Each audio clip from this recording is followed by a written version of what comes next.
Back to Bob Blumenfeld. Bob, what is your position on publicly financed elections? If you support them, would you author or co-sponsor legislation to this effect? Yes. I believe that elections should be open, accessible, and fair. I want to increase participation at the ballot box, and I think also we should make it easier for candidates to win based on their ideas and not just about the money that they can raise or the money that they've inherited. Our values for the country should be reflected in the process, and it should work that way.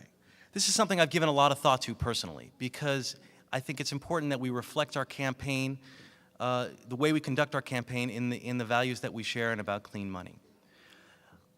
That's why I will not loan my campaign an exorbitant amount of money. Two of my opponents have loaned their campaign $100,000 or more. And my concern is that loaning your campaign money subverts the whole idea of clean money, and it subverts the process. Because let's face it, when you loan money, it's not like giving yourself the money. You expect to be paid back. And how do you get paid back after the election? You have to go to special interests and ask for that money back. And you ask for them to make contributions. But what's worse is it's not just money that you're getting for political purposes, like a regular campaign contribution would be. No, it's money that's going to go line the elected official's pocket directly. Every dollar of repaid loan goes right back into the elected official's pocket. It could be used for jewelry, cars, or whatever. And anyway, the point of this is, I think that clean money is incredibly important. I think it's hypocritical to support clean money and loan yourself money at the same time, and I won't do that. Thank you. Thank you, Bob. Lorette Healy, what is your position on publicly financed elections? If you support them, would you author or co-sponsor legislation to this effect? Here's where you put your money where your mouth is. It's about what you spend. There's something that you can do when you decide to run for the state assembly, and that is to accept a cap on how much money you will spend. Now, I'm the only candidate that has done that.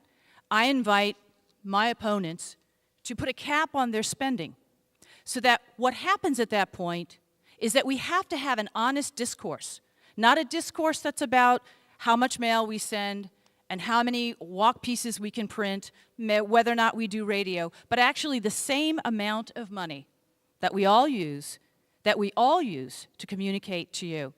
That is clean campaign. I, of course, support clean campaigns. I wish that we had it in this election. I would love for that to be the case. So that, to me, is putting your money where your mouth is. And I do invite you, by the way, Bob and Stuart and Dan, to accept the spending cap, because if you support clean campaigns, it would be natural that you would support a spending limit as well. You know, I have no problem with people that, seriously, I mean this, whatever you do to put yourself out there to become a candidate in an earnest, honest way, I think that that is a terrific and wonderful thing. But I don't think that it's fair to say, for example, that someone raising money to repay a debt from a campaign is doing this because of special interests or to line their pockets with silver and gold. That's not my mindset. My mindset is that I want to communicate to you in the best, most integrous way that I can to explain to you my deep commitment to service. And that is why I'm here. Thank you. Thank you, Lorette. Dan McCrory, what is your position on publicly financed elections? If you support them, would you author or co-sponsor legislation to this effect? I think so. I think if anybody who knows me here knows me well, they know that I'm a poster child for clean money. What chance do honest candidates without money have in California of running for election? Not much. What chance do citizens have of voting for politicians who aren't wealthy or tied to special interests? Not much either.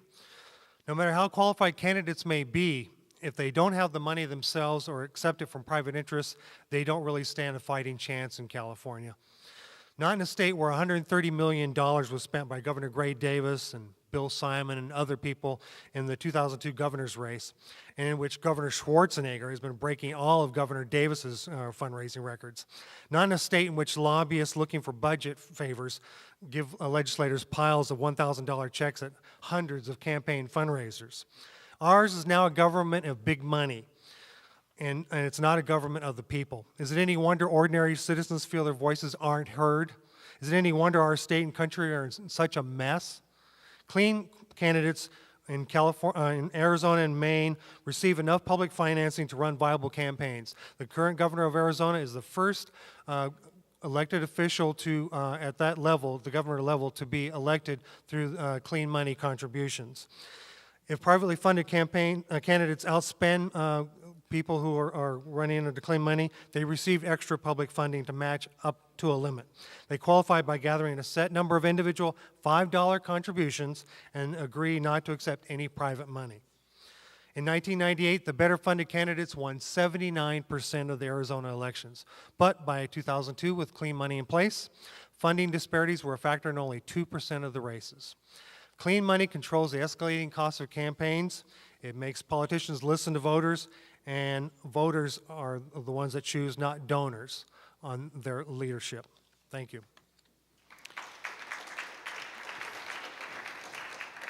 Thank you, Dan. Stuart Waldman, what is your position on public financed elections? If you support them, would you author or co-sponsor legislation to this effect? Yes. I want clean money. I have invested in my campaign because I believe in my campaign, and I'm not ashamed of that.